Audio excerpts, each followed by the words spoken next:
வந்துட்டு அதே 10 lakhs புது கார் வாங்கின i20யில் வந்து 10 to 15,000 தான், 15,000 தான்.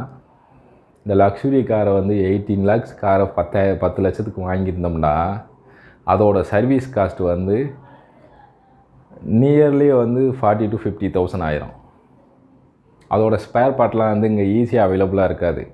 இப்போ செகண்டரி மார்க்கெட் ஏதாவது வந்துட்டு ஒரு லோவர் எண்டு கார்லேருந்து சில டைம் ரீப்ளேஸ் பண்ணுவாங்க. லோக்கல் மெக்கானிக்கல்கிட்ட போனோம்னா திரும்ப எகெயின் அது ஃபால்ட் ஆகலாம். எகெயின் வந்து மைலேஜ், சில கார்லாம் வந்து நிறையா மாடிஃபிகேஷன் பண்ணியிருப்பாங்க ஒரு ஸ்டைலுக்காக வேண்டி.